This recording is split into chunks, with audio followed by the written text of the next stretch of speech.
Assalamu alaikum. I am Abdullah Al Mamun, Assistant Teacher English, Kalakupa Kukilperi High School, Nawabganj, Dhaka. Today, my online class is for the students of class 8, 9 and 10. I think that it is the grammar class, that's been English second paper, especially for the 9 and 10. So, the student keep attention on my class and be attentive to study to your part, and same time you have to be very serious of my class. It is the second part of my grammar class, narration, that's been speech changing. This class is for the students who are very weak in English. So don't be hopeless. I think that you will keep attention on my class and attentively you will listen and participate every step of the class. So you have to listen my instruction, and every instruction you have to maintain seriously. If you maintain it, I think that gradually you will be efficient, competent in English. So the student, let's start the class. This class I will conduct in Bangla. So I think that Bangla will help you to understand the lesson, the speech very well. And the last class, narration part 1, which I conducted in English. I think that this speech may be very difficult for many students, but today's class is for the all type students. That's when if you are weak, no problem. Never think that you are weak. So if you want to overcome the weakness of you, so you have to be serious. If you are serious of your study, so gradually you can cope up the situation, you can overcome your obstacles.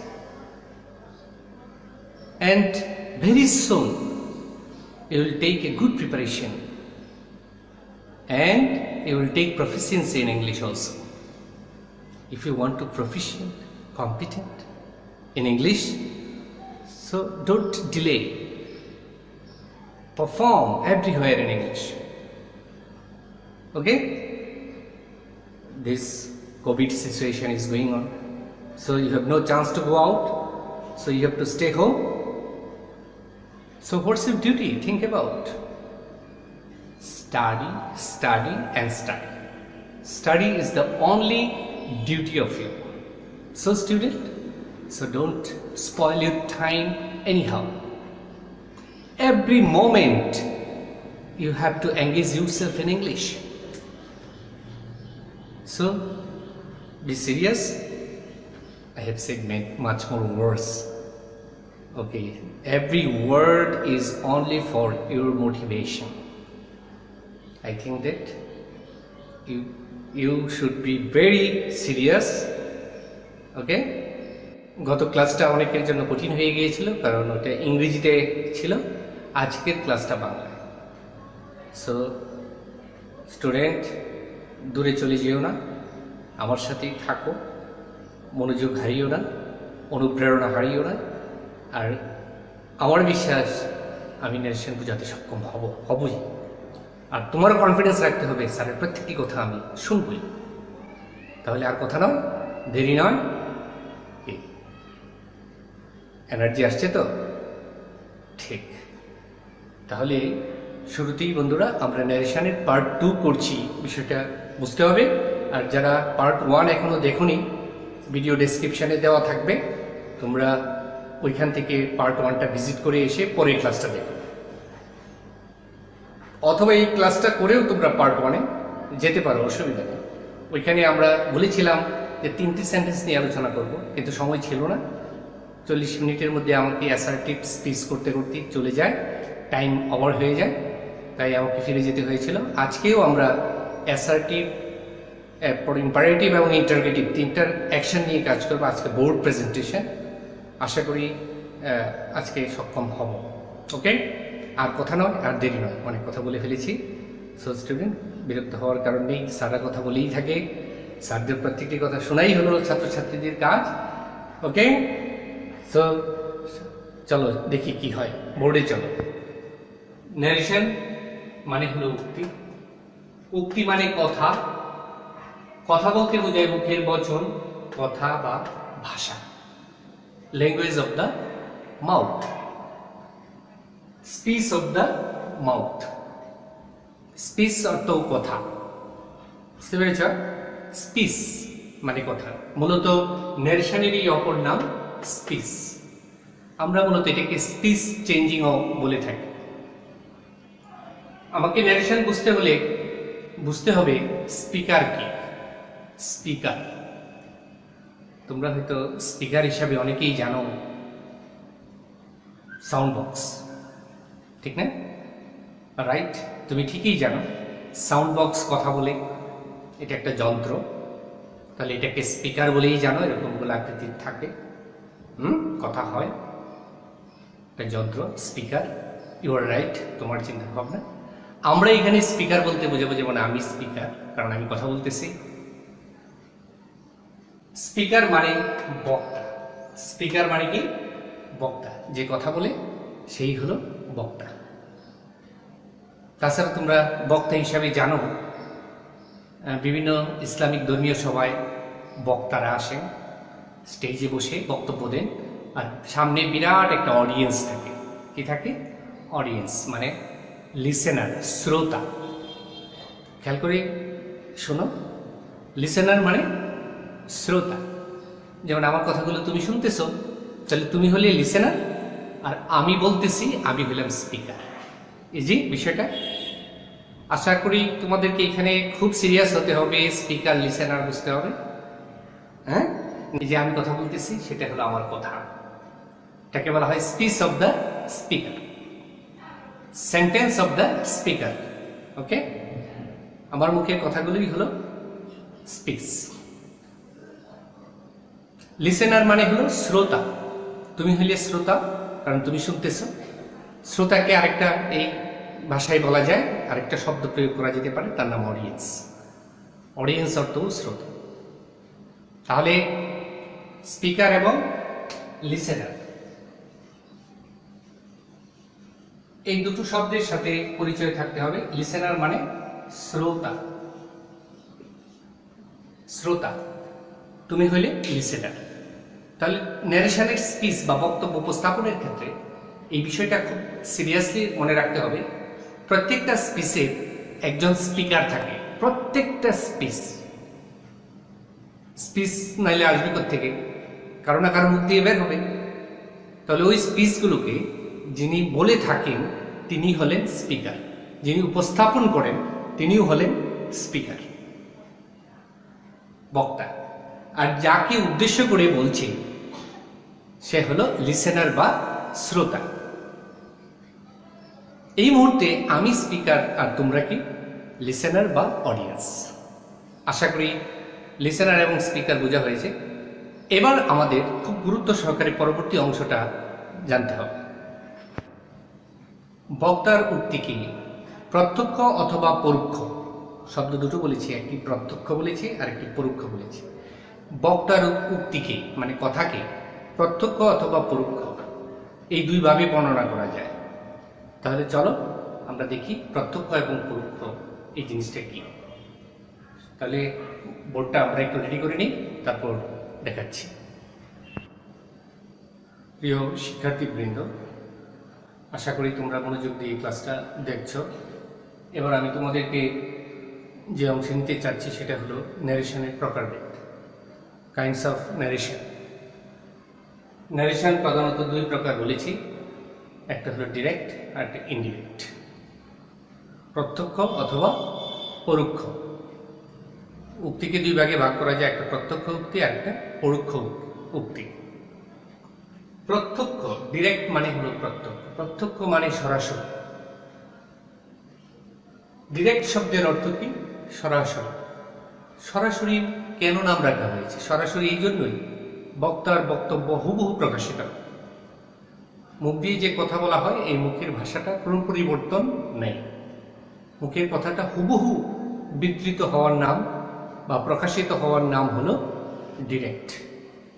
বলেছি এখানে direct মানে সরাসরি, বক্তার বক্তব্য হুবহু প্রকাশিত হয়, কোনো পরিবর্তন ছাড়াই বক্তার বক্তব্য হুবহু প্রকাশ পাওয়া, তার নাম হলো প্রত্যক্ষ উক্তি বা ডিরেক্ট স্পিচ। খেয়াল করো, যেহেতু সরাসরি তাই তার নাম প্রত্যক্ষ। ইনডিরেক্ট স্পিচ, ইনডিরেক্ট কি? ইনডিরেক্ট মানে প্রত্যক্ষভাবে নয়, পরোক্ষভাবে, সরাসরি নয় এমন। বক্তার বক্তব্য পরিবর্তিত হয়ে প্রকাশিত হবে। বক্তার বক্তব্য স্পিকার দ্বারা পরিবর্তিত হয়ে যায়। কিভাবে পরিবর্তন হয় সেটাই আমাদের এই চ্যাপ্টারের লক্ষ্য।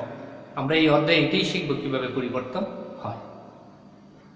গত ক্লাসে আমরা পরিবর্তন করার ক্ষেত্রে প্রাথমিক যে সকল দিক জানা দরকার সেগুলো বলেছিলাম, আশা করি নোট রেখেছ। আজকে ওইখানে যাব না। গত ক্লাসে অ্যাসার্টিভ সেন্টেন্স নিয়ে আলোচনা করেছিলাম বলে আজকে অ্যাসার্টিভ সেন্টেন্স দ্রুত দুটো উদাহরণ দিয়ে শেষ করে আমরা চলে যাব imperative sentence, that's mean commanding sentence. এই ক্ষেত্রে আগে যে বিষয়টা তোমাদেরকে বুঝিয়ে বলা উচিত সেটা হলো একটি ডিরেক্ট স্পিচ লিখে তার বিভিন্ন অংশ আমি চিহ্নিত করব। এই অংশগুলোকে খুব ভালোভাবে চিনে রাখবে, মনে রাখবে। Okay students, it's a direct speech. আমি একটি ডিরেক্ট স্পিচের উদাহরণ লিখেছি, খেয়াল করে দেখো। Meena said to me, I love you. এটি একটি প্রত্যক্ষ উক্তি। চলো এর বিভিন্ন অংশগুলোকে আমরা চিহ্নিত করব এবং জানব। খেয়াল করে দেখো, এর দুটি পার্ট রয়েছে। এ পর্যন্ত একটি পার্ট, এ পর্যন্ত আরেকটি পার্ট, দুটো পার্ট। খেয়াল করে দেখো, এই পার্টের নাম রিপোর্টিং স্পিচ।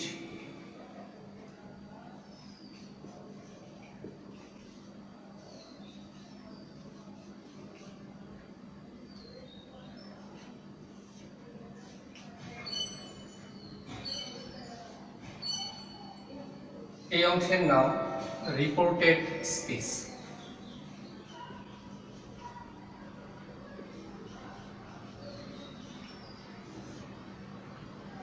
বা ক্লজও বলতে পারো। এই দুটি অংশ রয়েছে, মাঝখানে একটি ফাংশন আছে। এই ফাংশনটার নাম আমরা কনজাংশন ফাংশন বলছি।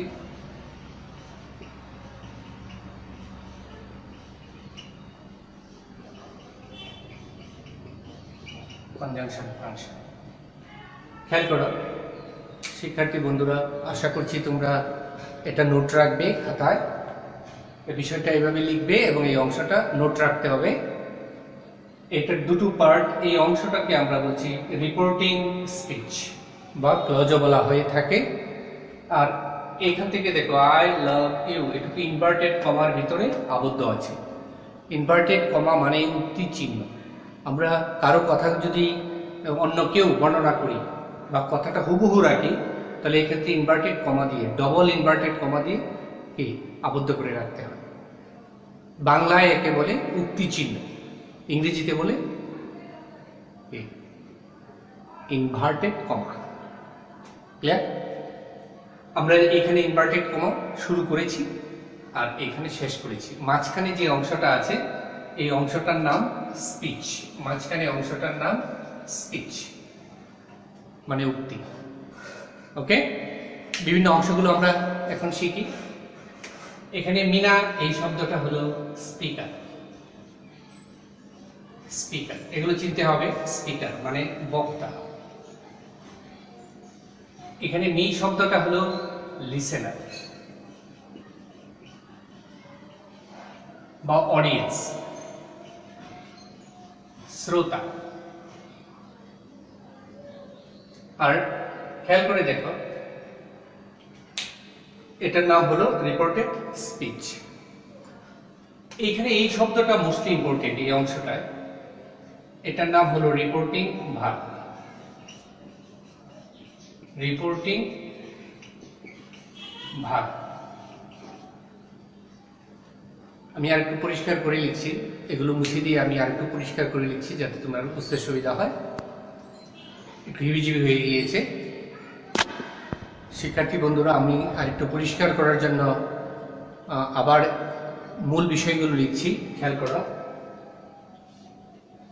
মিনা হলো স্পিকার।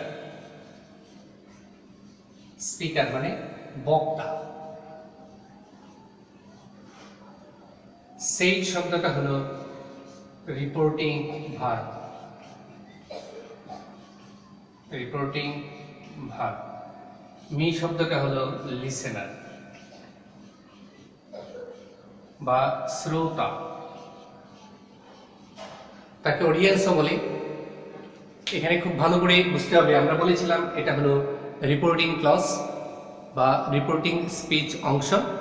এই অংশে গুরুত্বপূর্ণ বিষয় হলো একজন স্পিকার থাকে, বক্তা, আর একটা রিপোর্টিং ভার্ব থাকে, এটার নাম এই যে সেইট শব্দটা, এটা রিপোর্টিং ভার্ব।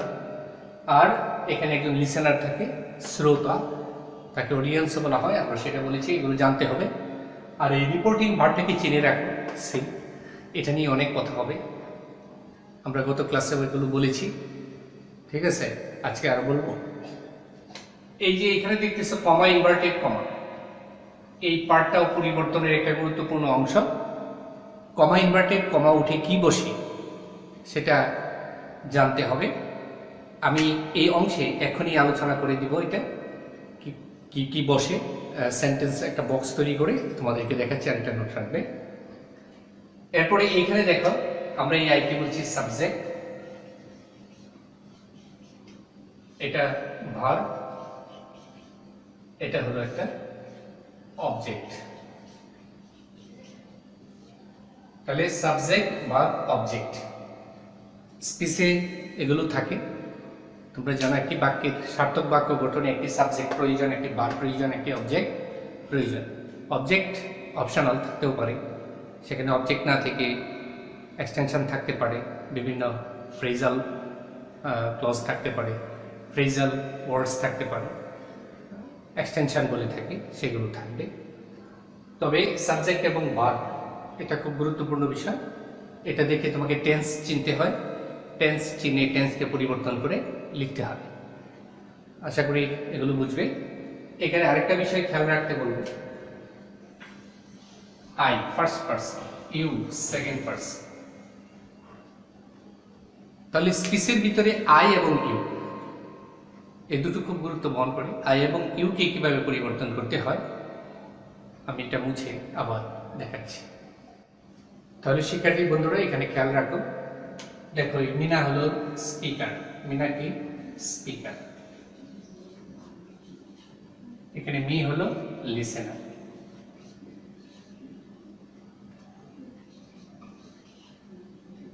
এখানে আই শব্দটা ফার্স্ট পারসন, আই কি পারসন, ফার্স্ট পারসন।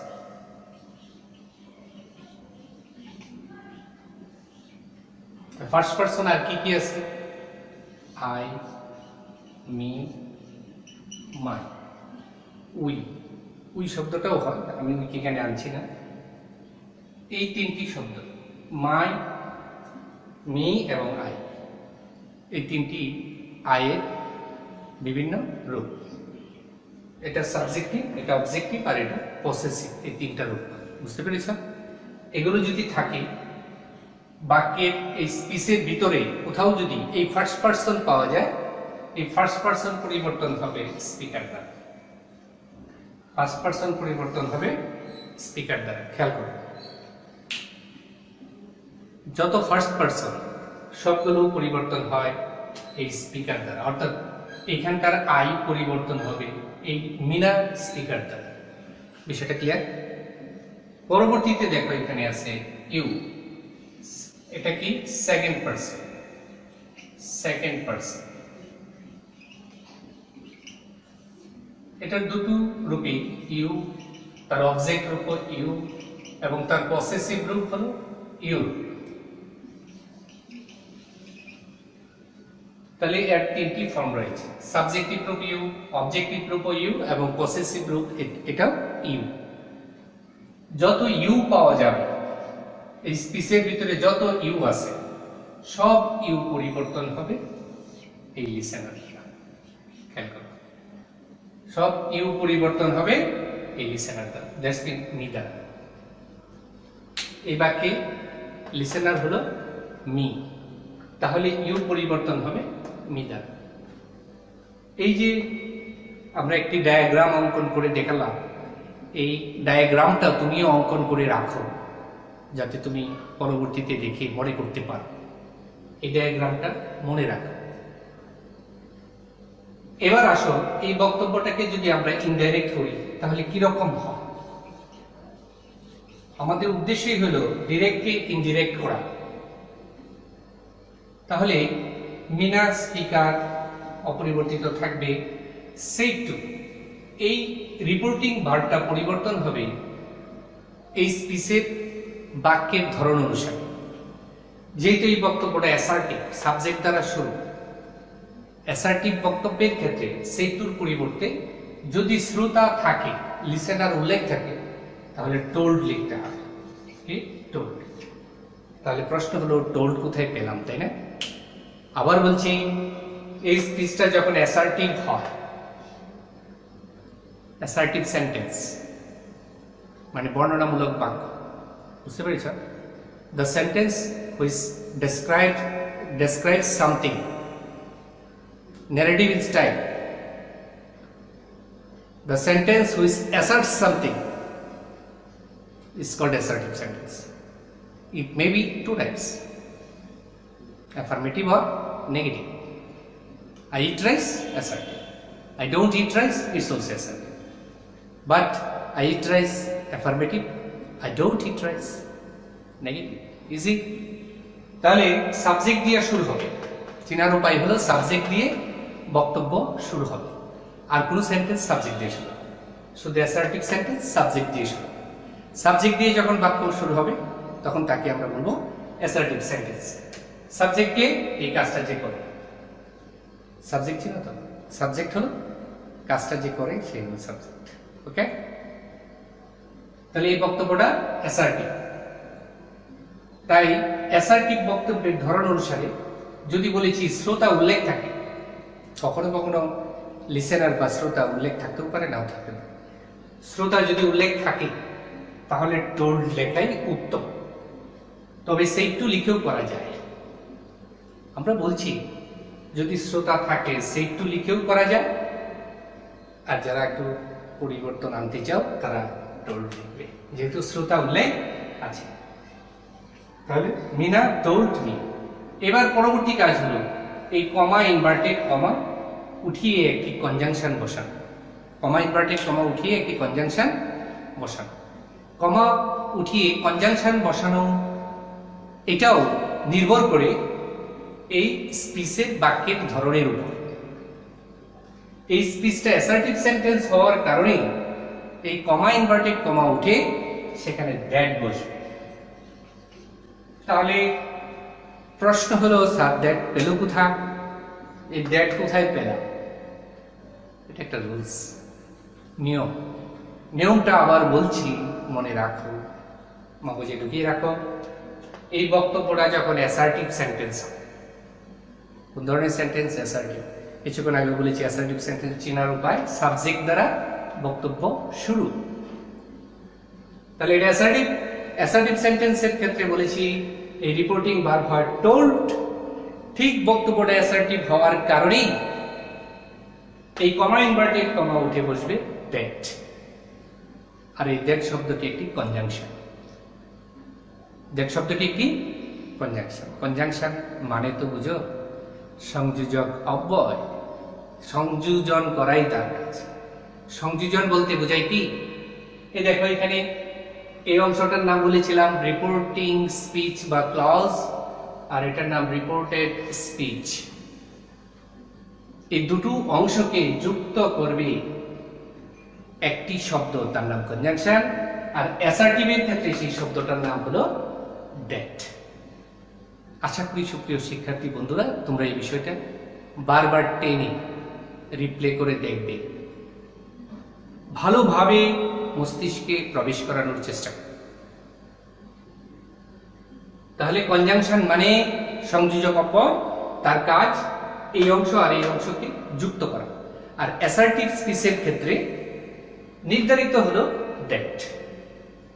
আমরা একটা তালিকা দিব, একটু পরে বলেছি, লক্ষ্য করো। এরপরের কাজ ফার্স্ট পারসন। এখানে আই শব্দটা ফার্স্ট পারসন। আমরা বলেছি এই ফার্স্ট পারসন পরিবর্তন হবে লিসেনার দ্বারা। আমি এখানে একটু মুছে নিই। আমরা এখানে বলেছি ফার্স্ট পারসন পরিবর্তন হবে এই লিসেনার। যত ফার্স্ট পারসন আছে পরিবর্তন হবে লিসেনার। এখানে লিসেনার কে? মিনা। মিনার পরিবর্তে সি লিখতে হবে। মিনার পরিবর্তে সি লিখতে হবে। কেন? মিনা মেয়ে মানুষ, তার জন্য নির্ধারিত প্রনাউন হলো সি। তাহলে প্রনাউন লিখতে হবে কেন? এই জন্যই, এটাও একটা রুলস, একই বাক্যে এই মিনা শব্দটা দুইবার বসতে পারবে না। কারণ মিনা শব্দটা নাউন, নাউনের পরিবর্তে একটি প্রনাউন প্রয়োগ করতে হবে। নাউনের পরিবর্তে প্রনাউন লিখতে হবে। একই নাউন একই বাক্যে একাধিকবার প্রয়োগ করা বিরক্তিকর এবং একটি ভুল, কমন এরর বলা যায়। তাহলে এটাকে এড়ানোর জন্য আমরা প্রনাউন বসাবো। প্রনাউন কি? Pronoun is the word which is used instead of noun is called pronoun. মানে নামের পরিবর্তে আমরা যে সকল শব্দ ব্যবহার করে থাকি বা প্রয়োগ করে থাকি বাক্যে, সেই শব্দগুলোকেই বলে থাকা হয় প্রনাউন, বলা হয় pronoun. So pronoun is the word which is used instead of noun. What is noun? Noun is the naming word, নামবাচক শব্দ। নেমিং ওয়ার্ড, সাপোজ রহিম, তার পরিবর্তে হি, রহিমা তার পরিবর্তে সি, বাংলাদেশ তার পরিবর্তে ইট অথবা শিউ বলা যায়। ওকে, এরকম নামের পরিবর্তে যে সকল শব্দ প্রয়োগ করে থাকি সেগুলোর নাম প্রনাউন। তাহলে আয়ের পরিবর্তে, আই যেহেতু সাবজেক্টিভ ফর্ম, কি ফর্ম? এটা সাবজেক্টিভ ফর্ম, তাই এই মিনারও সাবজেক্টিভ ফর্ম সি বসাতে হবে। এখানে সাবজেক্টিভ ফর্ম, খেয়াল করে শোনো, বুঝা গেল? তারপর দেখো, এটা হলো প্রেজেন্ট ইনডিফিনিট টেন্স। সাবজেক্টের পর ভার্বের প্রেজেন্ট, প্রেজেন্ট ইনডিফিনিট, এখানে খেয়াল রাখতে হবে। প্রেজেন্ট ইনডিফিনিট, এই রিপোর্টিং ভার্বটা পাস্ট হওয়ার কারণে, এই রিপোর্টিং ভার্ব পাস্ট হওয়ার কারণে এর পাশে টেন্স পাস্ট হয়ে যায়।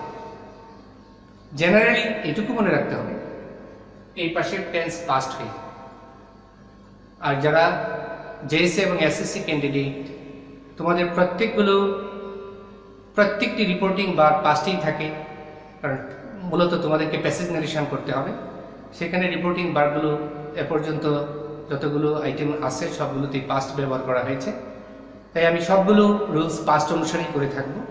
গত ক্লাসে প্রেজেন্ট হলে কি হয় সেটা নিয়েও আলোচনা করেছি, খেয়াল করে দেখো। তাহলে এটা প্রেজেন্ট ইনডিফিনিট। প্রেজেন্ট ইনডিফিনিট থাকলে হয়ে যাবে পাস্ট ইনডিফিনিট। গত ক্লাসটা অবশ্যই রিভিউ করে নিবে, সেখানে টেন্সের পরিবর্তন বলে দেওয়া আছে, লিখে নিবে। লাভের পাস্ট হয়ে যাবে লাভড, ভি2 হয়ে গেল। ভি1 থাকলে ভি2 হয়ে যাবে। আশা করি বুঝতে পেরেছ। এরপর দেখো ইউ সেকেন্ড পারসন, এই পারসন সেকেন্ড পারসন সর্বদাই পরিবর্তন হবে লিসেনার। সেকেন্ড পারসন পরিবর্তন হবে লিসেনার বা অডিয়েন্স দ্বারা। এখানে মি অবজেক্ট ফর্মে আছে, কি ফর্ম? Object form. ইউ শব্দটাও এখানে অবজেক্ট ফর্মে আছে। অবজেক্ট কেন? সাবজেক্টের পরে অবস্থান থাকে। ইউ শব্দটা একই সাথে সাবজেক্ট এবং অবজেক্ট একই রকম দেখতে। তাহলে কোনটা সাবজেক্ট কোনটা অবজেক্ট চিনব কিভাবে? এভাবে চিনব, মূল ভার্বের আগে যদি ইউ থাকে তাহলে সে হবে সাবজেক্ট, আর মূল ভার্বের পরে যদি ইউ থাকে তাহলে সে হবে অবজেক্ট। ইজি, আশা করি সহজেই বুঝতে পেরেছ।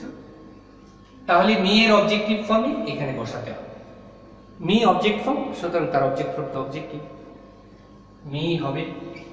মি এর অবজেক্ট ফর্ম মি। তাহলে Meena said to me I love you, এটা ডিরেক্ট স্পিচ। ইনডিরেক্ট হবে Meena told me that she loved me. Easy. So আমরা ডিরেক্ট থেকে কিভাবে ইনডিরেক্ট করতে হয় বলে দিয়েছি। এবার আমরা একটা ভার্ব চেঞ্জিং টেবিল দেখি, সহজেই কিভাবে ভার্বকে চেঞ্জ করা যায়। গত ক্লাসে বলেছি, আজকে বলছি, তারপর কমান্ডিং ইম্পারেটিভ সেন্টেন্সে চলে যাব। শিক্ষার্থী বন্ধুরা, গত ক্লাসে আমরা টেন্স অনুসারে দেখিয়েছিলাম যে প্রেজেন্ট ইনডিফিনিট থাকলে পাস্ট ইনডিফিনিট হবে, পাস্ট ইনডিফিনিট থাকলে পাস্ট পারফেক্ট হবে, এভাবে দেখিয়েছিলাম। আজকে আমরা একটু কৌশলে বাদ পরিবর্তন দেখব, একটু নোট রাখবে বিষয়গুলো।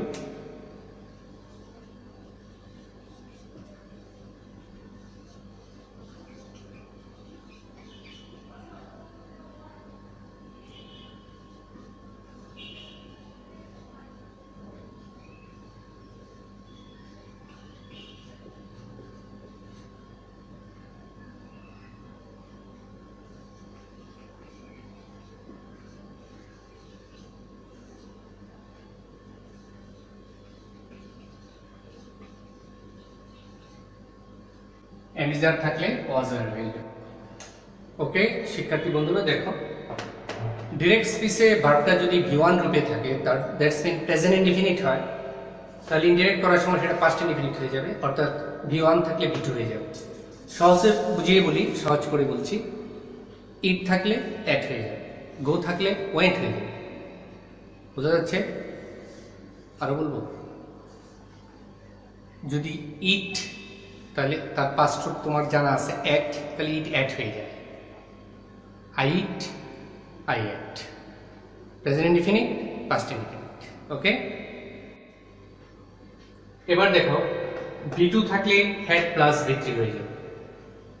ভি2 থাকলে হ্যাড প্লাস ভি3, দ্যাটস মিন পাস্ট ইনডিফিনিট থাকলে হয়ে যাবে পাস্ট পারফেক্ট।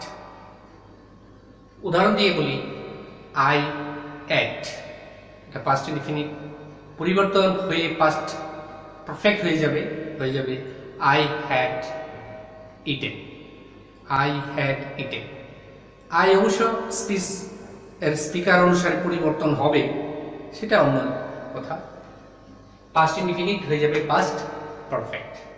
এবার বলেছি অ্যামিজার, প্রেজেন্ট ইনডিফিনিটেও থাকতে পারে অ্যামিজার, থাকলে হয়ে যাবে ওয়াজ ওয়্যার। আর তোমরা মূলত এটাকে অক্সিলিয়ারি হিসেবে দেখতে পাবে, প্রেজেন্ট কন্টিনিউয়াস টেন্স হয়ে যাবে পাস্ট কন্টিনিউয়াস টেন্স, অ্যামিজারের পরিবর্তে হয়ে যাবে ওয়াজ ওয়্যার। এই পাশে যদি ওয়াজ ওয়্যার থাকে তাহলে হয়ে যাবে একটাই হ্যাড বি, কি হয়ে যাবে? Had be. খেয়াল করো, অর্থাৎ ওয়াজ ওয়্যার দিয়ে কি হবে? বাক্যটা পাস্ট ইনডিফিনিট হতে পারে, পাস্ট ইনডিফিনিট হলে বক্তব্যটা হয়ে যাবে পাস্ট পারফেক্ট, লিখতে হবে হ্যাড বিন। আবার ওয়াজ ওয়্যার, এই দুটো অক্সিলিয়ারি দিয়ে বক্তব্যটা হতে পারে পাস্ট কন্টিনিউয়াস। কি হতে পারে? Past continuous. পাস্ট কন্টিনিউয়াস যদি হয়ে যায় তাহলে তার পরিবর্তে আবার একই কথা লিখতে হবে হ্যাড বিন, অর্থাৎ হয়ে যাবে past perfect continuous. Past continuous হয়ে যাচ্ছে পাস্ট পারফেক্ট কন্টিনিউয়াস। এগুলো মনে রাখা জরুরি। তারপর দেখো শ্যাল অথবা উইল। শ্যাল উইল থাকলে তার পরিবর্তে উড লিখবে, অর্থাৎ সকল ফিউচার টেন্স শ্যাল উইল দিয়ে হবে। তাহলে শ্যাল এবং উইল এ দুটোর যে কোনোটির প্রয়োগ থাকলে যখন এটা ইনডাইরেক্ট করব তার পরিবর্তে উড লিখলে হয়ে যাবে, আর কোনো পরিবর্তন হবে না। পরবর্তী ভাগকে আবার পরিবর্তন করার প্রয়োজন নাই, শুধু অক্সিলিয়ারি নিজে পাস্ট হয়ে যাবে, ভার্বকে পাস্ট হতে দিবে না। কারণ অক্সিলিয়ারিগুলো অর্থাৎ মোডালস অক্সিলিয়ারি নিজে পাস্ট হয়, ভার্বকে পাস্ট হতে দেয় না। আশা করি বুঝতে পেরেছ। শ্যাল উইল থাকলে উড হবে, ভেরি ইজি। এবার নেগেটিভ ফর্মগুলো একটু মনে রাখা উচিত, যেমন ডোন্ট অথবা ডাজেন্ট। এই দুটো যদি বাক্যে থাকে, এই দুটো বক্তব্য দিয়ে বক্তব্য নেগেটিভ হবে, বক্তব্যটা প্রেজেন্ট ইনডিফিনিট হবে, হয়ে যাবে পাস্ট ইনডিফিনিট। তখন ডু নট বা ডাজ নট থাকলে তার পরিবর্তে ডিডেন্ট লিখতে হবে, ডিডেন্ট। আর এর পাশে যদি ডিরেক্টে ডিডেন্ট থাকে, দ্যাটস মিন বক্তব্যটা পাস্ট ইনডিফিনিট হয়। ডিডেন্ট দিয়ে বক্তব্যটা অবশ্যই পাস্ট ইনডিফিনিট হবে। এক্ষেত্রে পাস্ট ইনডিফিনিট থাকলে পাস্ট পারফেক্ট হয়, পাস্ট পারফেক্টের নেগেটিভ ফর্ম বলবে, পাস্ট পারফেক্টের নেগেটিভ ফর্ম। তার মানে ডিডেন্ট থাকলে হয়ে যাবে হ্যাডেন্ট, ডিডেন্ট থাকলে কি হয়ে যাবে? হ্যাডেন্ট। তাহলে ডিডেন্টের পর ভার্বটা, এখানে একটা খেয়াল রাখা বিষয়, ডিডেন্টের পর ভার্বটা কি রূপে থাকে? প্রেজেন্ট রূপে। ডিডেন্টের পর ভার্বটা কি রূপে থাকবে? প্রেজেন্ট। কিন্তু যখনই আমরা হ্যাডেন্ট লিখব তখন এই ভার্বটা থার্ড ফর্মে চলে যাবে। অর্থাৎ পাস্ট পার্টিসিপল ফর্ম হয়ে যাবে, কারণ পাস্ট ইনডিফিনিট পাস্ট পারফেক্ট হবে, আর পাস্ট পারফেক্টে ভার্ব সর্বদাই পাস্ট পার্টিসিপল ফর্মে থাকে, অর্থাৎ V3 ফর্মে থাকে। আশা করি এই বিষয়গুলো খেয়াল রাখবে। আমরা তাহলে আর দু একটা অ্যাসার্টিভ সেন্টেন্স বা অ্যাসার্টিভ স্পিচের উদাহরণ দিয়ে আমরা ইম্পারেটিভ সেন্টেন্সে চলে যাব। এই ক্ষেত্রে আরেকটি টেবিল দেখি। আমরা এবার মূলত স্পিচ অনুসারে কিভাবে রিপোর্টিং বার বসাতে হবে এবং কিভাবে কমা ইনভার্টেড কমা উঠিয়ে কি বসাতে হবে এগুলো জানব, কিভাবে কি হয় দেখা যাক। আমরা এই টেবিলটা খুব খেয়াল করে দেখব শিক্ষার্থী বন্ধুরা, এবং প্রত্যেকটি অংশ তোমরা নোট রাখবে, নোট খাতায় সেগুলো তুলে রাখবে, যাতে পরবর্তীতে আবার দেখে এগুলো বুঝতে পারো, পরবর্তীতে আবার দেখতে পারো। তাহলে প্রথমে থাকবে স্পিচ, তারপর থাকছে রিপোর্টিং ভার্ব,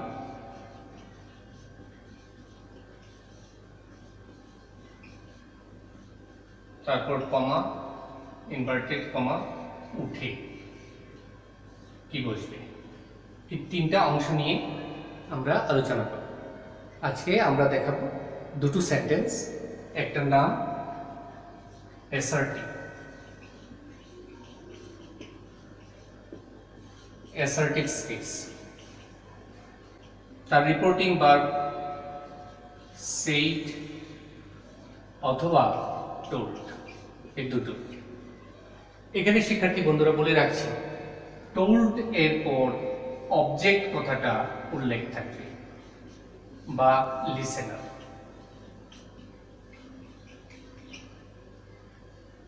কমা ইনভার্টেড কমা উঠে দ্যাট বসবে, কি বসবে দ্যাট। কমা ইনভার্টেড কমা উঠে একটি কনজাংশন বসবে, তার নাম that.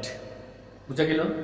Reporting verb assertive sentence অনুসারে এই রিপোর্টিং ভার্ব হবে সেইড অথবা টোল্ড। টোল্ডের ক্ষেত্রে মনে রাখতে হবে আমরা মূলত শ্রোতাকে উল্লেখ করে থাকি, যেমন he told me that, he told me that, এরকম। আর যদি শ্রোতাকে উল্লেখ না করি তাহলে he said that, he said that, তাহলে সেইড লিখতে হয়। টোল্ড দ্যাট লেখা কি ঠিক না বেঠিক? এই ক্ষেত্রে টোল্ড লেখা যাবে, যেমন এই কথাটা লেখা ঠিক নয়, he told that, he told that না লিখে আমরা লিখব হি সেইড দ্যাট। আর যদি শ্রোতাকে উল্লেখ করি তাহলে টোল্ড লেখাই উত্তম, হি টোল্ড মি দ্যাট। ওকে, আশা করি বুঝতে পেরেছ। পরবর্তী স্পিচ ইম্পারেটিভ সেন্টেন্স। কি ইম্পারেটিভ সেন্টেন্স? কঠিন না? ইম্পারেটিভ সেন্টেন্স কাকে বলে জানতে হবে। এই ক্ষেত্রে বাক্যের মুড, অ্যাকশন, এক্সপ্রেশন, ফিলিংস এই সব কিছুই জানতে হবে। ইম্পারেটিভ সেন্টেন্স কি? Actually commanding sentence, the sentence which expressed order,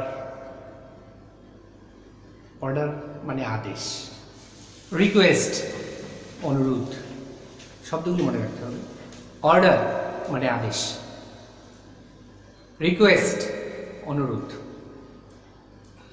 আদেশ, উপদেশ, উপদেশ অ্যাডভাইস, আদেশ উপদেশ, উপদেশ মানে কি অ্যাডভাইস, অনুরোধ রিকোয়েস্ট। এরপর নির্দেশ আছে, নির্দেশ, নির্দেশ মানে command. The sentence which expresses order, command, request, advice. তারপর আরও রয়েছে নিষেধ, নিষেধ মানে ফরবিড, কাস্ট অফ ফরবিড, নিষেধ। এগুলো আদেশ, উপদেশ, অনুরোধ সূচক বাক্য, নিষেধ সূচক বাক্য। তাহলে কি কি বলেছি সেই অনুভূতিগুলো, এক্সপ্রেশনগুলো আমাদের মনে রাখতে হবে। আমরা এখানে লিখবো, তাহলে বুঝতে পারবো। 2 নম্বর sentence imperative. imperative speech.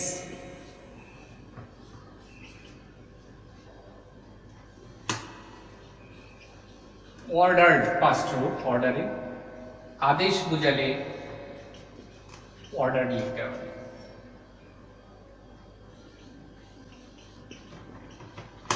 Advised. উপদেশ বুঝালে advised. আদেশ বুঝালে ordered, উপদেশ বুঝালে advised. Requested. Requested মানে অনুরোধ বুঝালে, অনুরোধ বুঝালে requested. এরপর নির্দেশ বুঝালে commanded.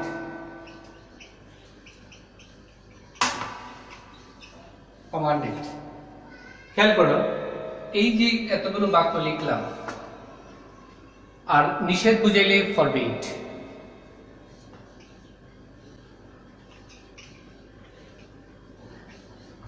forbid. এই সকল বাক্যের ক্ষেত্রে কমা ইনভার্টেড কমা উঠে টু বসবে। কি? কমা ইনভার্টেড কমা উঠে টু বসবে সব ক্ষেত্রে।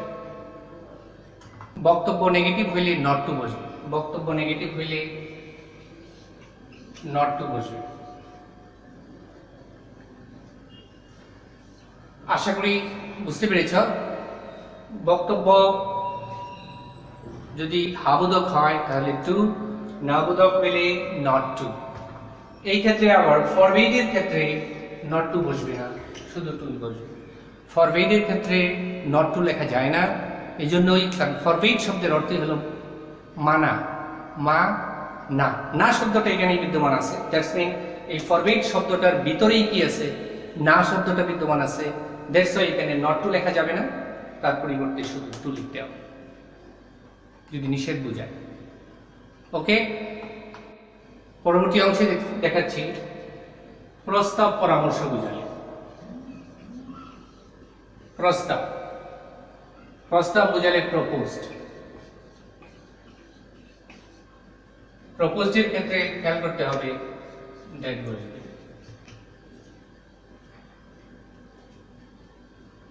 তাহলে যে সকল বাক্য দ্বারা প্রস্তাব বোঝাবে সেগুলো দ্বারা আমরা মূলত প্রপোজ শব্দ দিয়ে পরিবর্তন করব, আর কমা ইনভার্টেড কমা উঠিয়ে দ্যাট বসাবো। পরামর্শ বুঝাইতে সাজেস্টেড। পরামর্শ এটা বুঝালে সাজেস্টেড।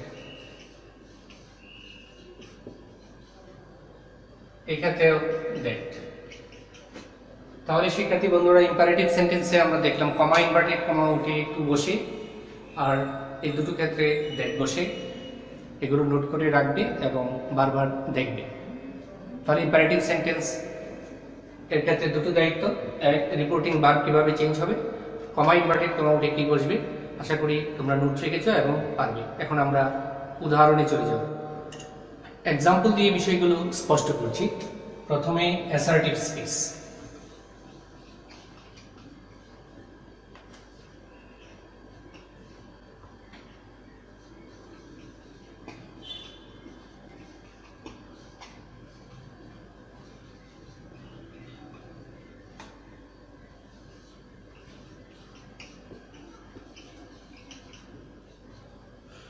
খেয়াল করো, এটা ডিরেক্ট স্পিচে আছে, এটাকে আমরা ইনডিরেক্ট করব। আমাদের উদ্দেশ্যই হলো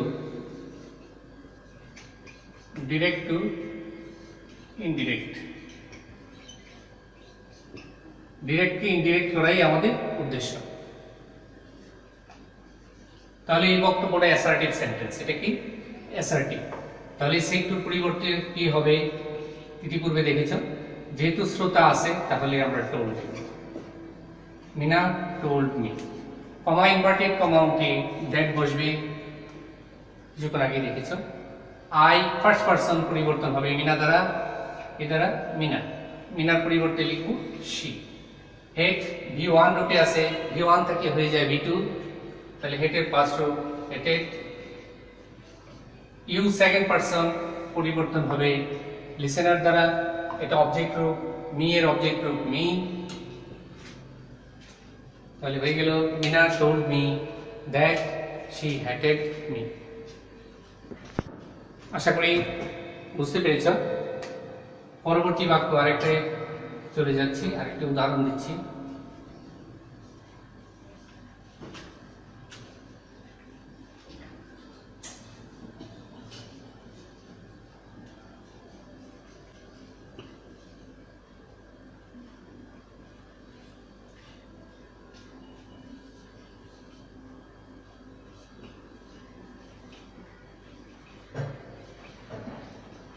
খেয়াল করো, I ate rice, subject B2, that's mean tense চিহ্নিত করে বুঝতে হবে এটা পাস্ট ইনডিফিনিট টেন্স, আর টেন্স এখানে জানা আবশ্যক।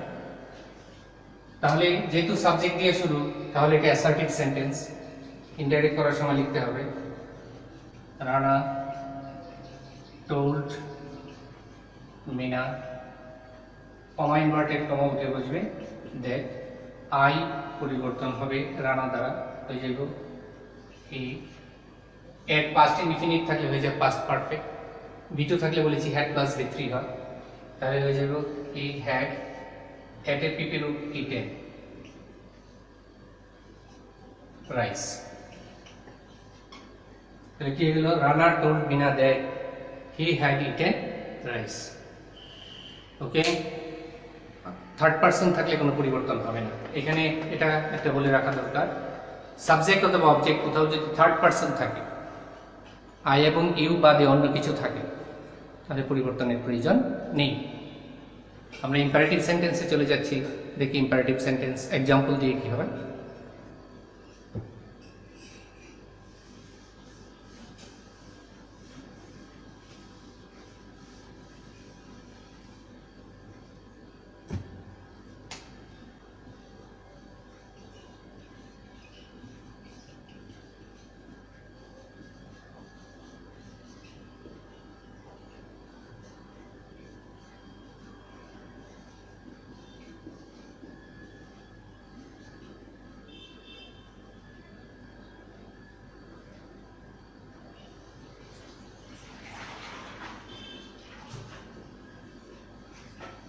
আমরা একটা ইম্পারেটিভ বক্তব্য লিখেছি, গো নাও, এখন যাও। ভার্ব দিয়ে শুরু হয়েছে। ইম্পারেটিভ সেন্টেন্সের বৈশিষ্ট্য হলো ভার্ব দিয়ে শুরু হয়। তিনটি বৈশিষ্ট্য, এক ভার্ব দিয়ে শুরু, আর একটা ডোন্ট প্লাস V1 দিয়ে শুরু, আর একটা লেট দিয়ে শুরু। এই তিনভাবে বক্তব্য শুরু। তাহলে এটা ভার্ব দিয়ে শুরু হয়েছে, তাই এটা ইম্পারেটিভ, সহজ। এবার বক্তব্যটার অ্যাকশন, মুড, এক্সপ্রেশন এগুলো বুঝে নিতে হবে। কি বুঝিয়েছে, আদেশ, উপদেশ, অনুরোধ, কোনটা বুঝিয়েছে সেটা বুঝে নিতে হবে। গো নাও, এখন যাও। এই ক্ষেত্রে বক্তা এবং শ্রোতা একটু খেয়াল করা উচিত এবং তাদের রেসপেক্টিভ প্লেসটাও জানা উচিত। যেমন এই ক্ষেত্রে বক্তা যদি অনারেবল কেউ হয়, বা বড় বা সুপিরিয়র বা সিনিয়র কেউ হয়, তাহলে সম্মান দিয়ে কথা বলতে হয়, সম্মান বোঝায়। আর এই ক্ষেত্রে শ্রোতা যদি ইয়াঙ্গার হয়, জুনিয়র হয়, তাহলে অর্ডার বোঝায়। বক্তা এবং শ্রোতার সম্পর্কটা কি, এটা ভালো করে বুঝে নিতে হবে। এই বক্তব্যটা উদাহরণ দিয়ে বোঝাচ্ছি, গো নাও, এখন যাও। আমি শিক্ষক, আমি যদি তোমাকে বলে থাকি, তাহলে আমি তোমাকে অর্ডার করেছি। আর যদি তুমি ছাত্র আমাকে বলে থাকো, শিক্ষককে বলে থাকো আপনি যান, তাহলে তুমি মূলত আমাকে অর্ডার করতে পারো না, কারণ আমি তোমার senior most plus respectable. That's why এই ক্ষেত্রে তুমি আমাকে অনুরোধ করেছো। কি করেছো? অনুরোধ, রিকোয়েস্ট করেছো। খেয়াল করে দেখতে হবে। পরের লাইনে আমি সেটা বুঝিয়ে দিচ্ছি আর একটু। এই বক্তা এবং শ্রোতা তার সম্পর্ক বুঝিয়ে নিতে হবে। গো নাও, এখন যাও। যেহেতু এখানে বক্তা এবং শ্রোতা কোনোটাই স্পষ্টভাবে বিধৃত নয়, বোঝা যাচ্ছে না, সেই ক্ষেত্রে সেইটুর পরিবর্তে আমরা কি কি লিখতে পারি? হি অর্ডার্ড মি লিখতে পারি। অর্ডারের পরিবর্তে রিকোয়েস্টেডও লিখতে পারি। যেহেতু বক্তা এবং শ্রোতার সম্পর্ক স্পষ্ট নয়, এক্ষেত্রে আমরা যে কোনোটাই লিখতে পারি। কমা ইনভার্টেড কমা উঠে টু বসবে, তারপরে ভার্ব থেকে গো। নাও এর পরিবর্তে দেন লিখতে হয়। গত ক্লাসে আমরা এটা দেখিয়েছি, নাও এর পরিবর্তে দেন। তাহলে কি লেখা হলো, he ordered me to go there, অথবা he requested me to go there. A frog in my throat. Sometimes I am muted, so don't worry. I have to proceed anyhow. Otherwise, I am sweating. For crystal and clear sound, I have to switch off the fan. This means the fan is not running. That's why I am sweating. For your benefit, student, think about. Next, এই বক্তব্যটা যদি আমরা এইভাবে বলি, the teacher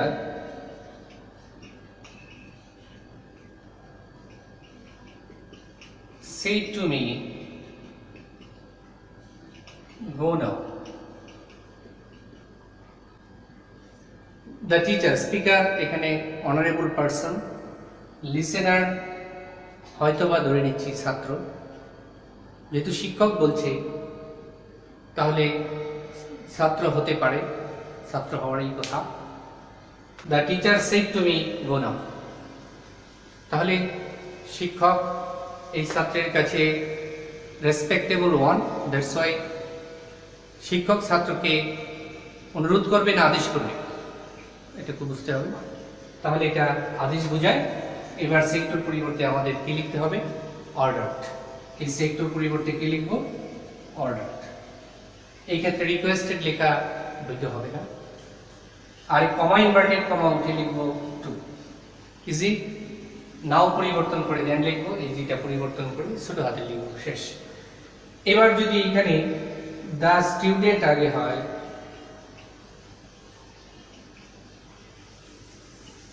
say to the teacher,